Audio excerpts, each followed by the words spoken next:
for diamonds, some men look for gold. I could light your smokes, I could laugh at. Exactly 10 years after George Jones' passing, Nancy Sepulvado has finally broken her vow of silence. No more sweet love songs, no more performances revered like holy rites. The old man shook his head and then he looked at old George and grinned. He said, son, don't. What remains is a raw, bitter truth no one dares to face. He'd put that big old hand up there and turn my head around and say, hey, George, put a muzzle on that woman. That's a good story. Yeah, Mr. Romantic. Yeah, George, he was not the bachelor, that's for sure. No. Well, you know that he's in heaven with Tammy. That's who he wanted to begin with. Well, what was I, chopped liver? Why did she stay silent for decades, and what drove an angel to unveil hell? The story that follows will leave you breathless. George wasn't the man you thought he was. Not entirely. Just one opening line in Nancy Sepulvado's memoir. Playin' Possum shattered a silence that lasted over a decade.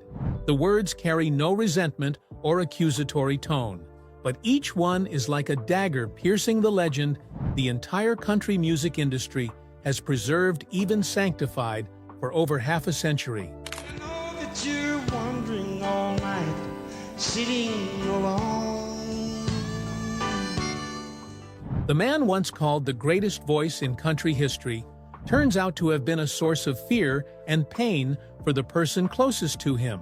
For nearly 30 years as George Jones' wife, Nancy Sepulvado never once publicly criticized her husband. Even after his death in 2013, she remained the guardian of his legacy, attending memorials, writing tributes, managing music rights, and always showing reverence for the past. But in 2023, everything changed. Nancy, with writer Ken Abraham, published Playin' Possum, My Memories of George Jones. In it, she revealed for many early years together, she endured a George Jones vastly different from the one fans adored. And George said, well, hello there. He said, I've been looking for you. He said, my name's George Jones. And he was gone. A man often drunk, hurling cruel words, and repeatedly putting her in dangerous situations. He once kicked me off the tour bus in the middle of the night, in the middle of nowhere, just because something didn't sit right with him. She wrote, I slept on the back seat at a gas station, crying because I didn't know where I was or what to do next. To many, it was a confession too late. To Nancy, it was the only fitting time. In a late 2023 interview with the Tennessean, she said, I didn't want to ruin his image. But after I nearly died from COVID, my heart stopped. For almost 15 minutes, I woke up feeling I had no time left to stay silent. George once said, if anyone should tell my story, it's me. I chose to tell the truth, not to condemn, but to complete what he started. Crazy now and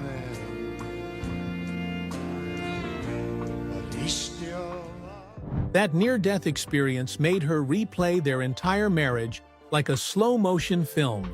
The times she endured George's alcoholism, the times she hid her heartache to protect his reputation, and the rare moments he was sober, grateful, tender, all blended into a raw emotion, loving an imperfect man, and living with him as if you carried his wounds too.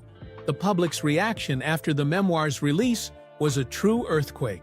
On X, Nancy Jones trended for 3 days, with a flood of conflicting comments. One account wrote, I thought George was a gentleman. Now I see I was blind, but I admire Nancy more than ever. Conversely, some longtime fans felt she should let the past rest. Why tell these things when he can't defend himself? Another comment read, but the artist community reacted differently. Lori Morgan, a veteran singer and close friend of George, supported Nancy on her War Paint podcast. We knew George had two sides. What I admire about Nancy is she dared to speak, dared to defend even the ugly parts of their love story. Brad Paisley, who performed at George's funeral, also shared, "Legacy isn't perfection. It's how someone lives, falls, and rises, and the person beside them, like Nancy, is living proof of that." The biggest question remains, is Nancy destroying her husband's image, or is she helping the public understand him more truly, to love him rightly, instead of worshiping an unreal legend? For Nancy, the answer is clear. In the memoir's closing, she wrote, "George hurt me, but I didn't leave. I chose to stay, because I believed he deserved a chance to make amends, and because God told me if I left, he'd die." That faith, not fame or music, was what kept them together for 30 years, and 10 years after his passing. Nancy has finally chosen to tell the truth, not to end the legend, but to set it free. But to understand why that darkness existed, we must return to where it began: an abandoned childhood. A wounded childhood. George Glenn Jones was born on September 12, 1931, in a tiny town called Saratoga, Texas. To fans, it's the birthplace of one of country music's greatest voices, but to George himself, it was the starting point of a life no one wants to admit: poverty, loneliness, and rife with domestic violence. From childhood, Jones witnessed horrifying scenes in his own home. His father, a gruff, heavy-drinking man, often dragged his mother out to beat her in drunken rages. Screams in the night, shattered plates, mornings waking to blood on the floor. George never forgot. In a rare interview about his childhood, he once said, "It wasn't music that saved me. It was fear that drove me to find it." The third of 8 children, George had nothing but a cheap guitar and a shapeless dream. He dropped out of school early, partly due to poverty, partly because school didn't teach him how to survive. At just 9, he sang on street corners for spare change, enough to buy meals for his mother and siblings. In the memory of townsfolk, young Jones had eyes darker than any adult's, and a voice that made people fall silent. But the pain within him never vanished. It was only covered by music. As George turned 16, he ran away from home, wandering southern states, working odd jobs while trying to record any song he wrote. His emotions, sadness, haunting, torn, became the raw material for songs that later brought millions to tears. Still, because music was his only refuge, Jones began relying on it like a drug. Without a stage, he felt worthless. Without an audience, he lost control. That mindset, formed in childhood, made him a man, dangerous to himself. In 1950, at 18, Jones married Dorothy Bonvillian, the first woman to enter his life seriously. But like a curse echoing from childhood, George didn't know how to love. The marriage ended after just over a year. While Dorothy was pregnant, in divorce papers, she claimed he often left home without reason, sent no money, and ignored their unborn child. Jones didn't deny it. In his autobiography, "I Live to Tell It All," he wrote, "I never learned how to be a husband. I only knew how to run from anything that scared me into commitment." And he did run. From marriage, from responsibility, and into the only thing he believed wouldn't betray him: music. In 1953, after serving in the Marines, Jones began recording professionally and quickly gained notice. His voice cracked like a broken heart, but full of power, and haunting made him a unique phenomenon in country music. Then, his first release, "Why Baby Why," hit the charts in 1955, thrusting George into the spotlight. But the price of that light was something else: pressure. Each show, each interview, each hit song pulled him further from his true self. Fame didn't heal his wounds. It only taught him to hide them better. The darkness of addiction. Everyone in music knew the nickname No Show Jones. It wasn't an album title. It was a blunt jab at George's habit of skipping shows. Some nights, thousands of fans waited in stadiums, Lights blazing, bands in place, but George never appeared. Why drunk, lost, fighting in a bar, or simply, he forgot he had a show? No one could count the canceled contracts, half-hearted apologies, or artists who suffered from his absence. But the most heartbreaking part, fans forgave him. They still came. They still hoped that today, maybe that voice would appear, singing like a miracle. And that unintentionally sank George deeper into the delusion that he could keep destroying himself without losing anything, but he lost plenty. And 1983 marked an indelible dark milestone. Early that year, George was admitted to Hillcrest Psychiatric Hospital in Alabama, nearly unconscious, severely malnourished, dehydrated, with clear signs of hallucinations. Doctors noted patient reacts in panic to sounds, believes someone is following and trying to kill him. For days, Jones didn't know who he was. He claimed to be a soldier, then a preacher, then sobbed suddenly, missing his long-dead mother. Friends called it his breaking point, and they were right. After this hospitalization, Jones became more uncontrollable than ever. Tours fell into chaos, labels threatened to cut contracts, and media openly questioned, is George Jones still worthy of being called an artist? Amid the scandals, a humorous story emerged, an iconic anecdote: George Jones riding a lawnmower to buy liquor. The incident happened in the mid-1970s. His then-wife, Shirley Corley, hid all car keys to stop him from going out drunk. But George, undeterred, climbed onto a gas-powered lawnmower, inching along a 13-kilometer road to the nearest liquor store. The machine was so slow a walker could pass it, but he went. For years, the media and fans chuckled at this as a cute, crazy act. But when asked about it in a 2023 interview, Nancy paused for a long time. Then she said, "People laughed. But to me, it was desperation in physical form. A man dying slowly, and no one stopped him. No one could. Not then." But in 1999, fate intervened. On March 6, 1999, Jones drove his Ford Excursion SUV at high speed, lost control, and crashed hard into a bridge near his home. The accident caused liver trauma, a punctured lung, and severe internal bleeding. At the scene, police found an open vodka bottle rolling under the passenger seat. News spread like wildfire. No one thought he'd survive. George was hospitalized for weeks, and for the first time in decades, he didn't drink. Not by choice, but because he couldn't. His body was shattered. Heart, lungs, liver all failing. Doctors warned one more drinking binge, and he'd die instantly. And strangely, something shifted.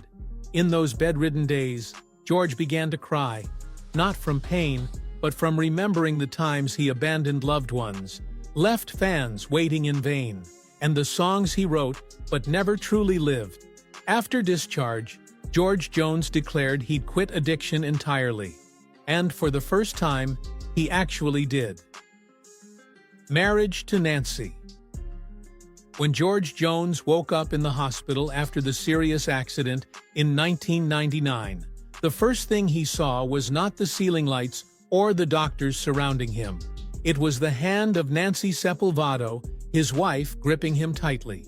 Nancy was not a showbiz wife, nor was she the kind of woman who stayed in the background because of someone else's spotlight. Before she met George, she had been a flight attendant, smart, calm, a bit strict, and completely unfamiliar with the world of country music. They met in 1981 during a blind date arranged by a mutual acquaintance. At the time, George was drowning in debt, addiction, and was almost completely isolated from the music industry. What was surprising was that Nancy was not attracted by his fame or voice. From the very first meeting, she saw his true self, fragile, frightened, and desperate for forgiveness. She didn't dream of saving a legend, but she also didn't walk away when she learned who he really was. In 1983, they quietly got married in a private ceremony at George's sister's home in Texas. No media, no celebrity guests, But living with a man like George Jones required more than love. Nancy knew that, and she prepared for a long-term battle against alcohol, drugs, deeply rooted emotional wounds, and the chaotic showbiz world that George had never managed to escape from. She didn't make demands. She took action. Nancy began by tightening control over finances. She fired George's entire former team, from his manager and driver to the logistics people, all of whom had been silent accomplices in his downfall. She monitored every bill, every expense, every contract. Each show was reviewed by her in advance to avoid risky venues, places near bars, casinos, or old drinking buddies. On a personal level, Nancy cut off all contact between George and his drinking friends, a tough but necessary move. She even changed his phone number without telling him, to ensure that no one could call and invite him out, drinking at 2 a.m. But perhaps the most important thing Nancy did had nothing to do with numbers or harsh measures. It was the way she rebuilt for George a life that felt human, a steady routine, simple dinners, weekends spent planting flowers in the yard, a life where he wasn't a legend, just Nancy's husband and the stepfather to her 2 daughters. At first, George resisted. There were days when he quietly drank behind her back. There were nights when he disappeared. But little by little, he started to listen. Then he began to change. "I never thought I could do it," he wrote in his memoir. "But Nancy didn't tell me I needed to change. She made me want to change." In 2002, George released the album The Rock Stone Cold Country, 2001, a project that marked his triumphant comeback after years of silence. Critics praised it as a return to top form, and fans were moved to tears when they heard his voice softer, more understanding than ever before. People in the industry knew well without Nancy, that album wouldn't exist, and without her, there certainly wouldn't be the George Jones of his final years, the man who sang because he wanted to live, not to escape.